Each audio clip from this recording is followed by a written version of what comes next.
We have all been given gifts. Gifts are given freely. You can see gifts in many forms. You can see gifts athletically.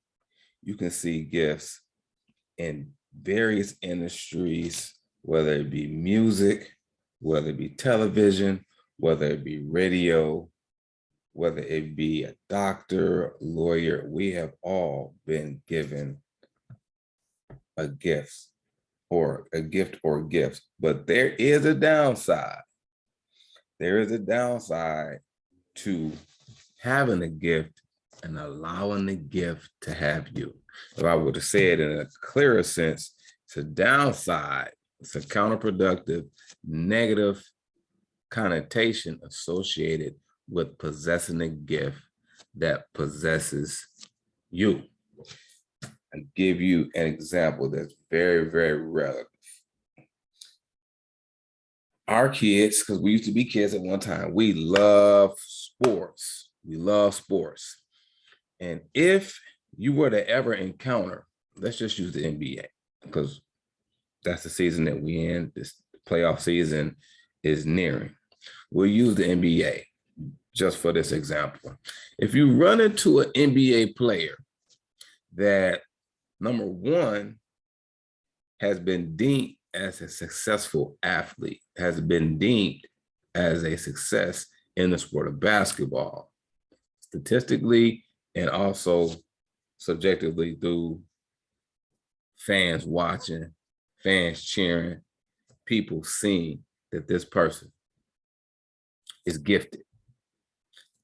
If you survey a basketball player that has had any success and longevity in the league, when I say longevity, I'm speaking at least 7, minimum 10 years and abroad. You ask that person, no matter what color they are, they can be black, white, Latino, whatever color or nationality or ethnicity that person is, whether that person be male or female, you ask that individual, why do you play basketball? That individual is going to say to you, because of the love of the game. If you go a little bit deeper and you ask them, well, how did you get started? It can be various reasons. They could have saw somebody, a famous NBA player. They could have used basketball as a tool to stay out of trouble, as a tool to manage anger, as a tool to manage aggression. But they had a reason that found its origination internally. Though they may have witnessed somebody externally active in that sport, it stirred purpose inside of that individual. That individual from that day forward, most times when a professional athlete is successful and a Hall of Famer, legendary, they've been doing their whole life. That is the reason. That's the reason why that person does what they do. What happens when you find individuals' life become destitute, or they had millions of dollars during their career, and after their career, they don't have as much, or they have zilch or zero, is because, and this is one of the main foundational reasons, is because the bonus became the reason. So the reason why they did it originated from when they were little. Internally, they could have saw somebody externally do it.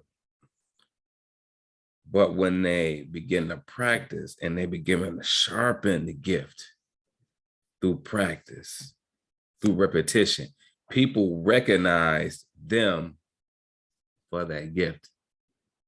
And when they get recognized for the gift, it affirms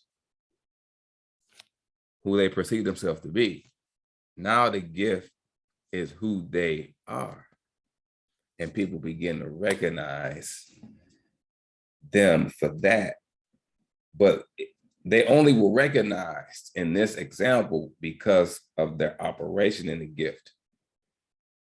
But because the operation of the gift was received, and we process this as this is who I am.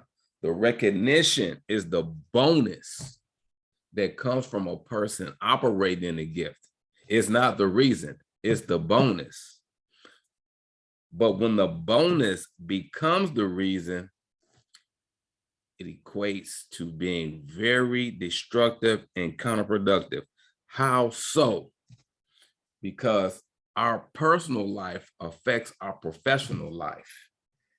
And when the bonus, the validation, the appreciation, the recognition, and the fanfare becomes the reason, we focus more on the development of the gift than we do the development of who we are in our person.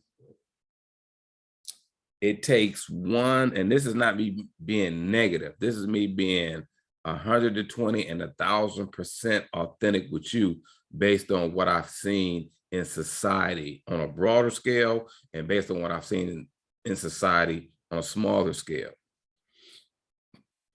It's not, many times it's not the person's professionalism, the perfection, the improvement of the gift that sabotages them. It's the personal decisions that they make that can squash it. And I'll give you a quick story. I went to a Phoenix Suns game. The Phoenix Suns were playing the New York Knicks. And I won't name the players because I will be nice today. But you have one player on the New York Knicks who is dominant. Anytime this person touches the floor, he changes the whole atmosphere, the pace of the game. Him and another player on the opposite team, the Phoenix Suns, get into it. They pushing each other. Both of them get teased. They get technical fouls. But the one player on the Knicks goes to the extreme and pushes the man hard. They may have had an altercation, a physical altercation initially, but he went the extra mile and pushed him. He got another tee. 2 tees in the NBA, you out of there. He left and was ejected. And the same player that he had the incident with hit the game-winning shot for the Phoenix Suns win. Though he was gifted in his craft, his personality sabotaged his team. Not only him individually, but him as a team, but them as a team. Don't allow your sight, your focus to be on the gift. Develop who you are as a person. Put as much energy in developing who you are as a person as you do the gift that you've been given. This is Mr. K signing out. Another thought for your contemplation, consideration, and application.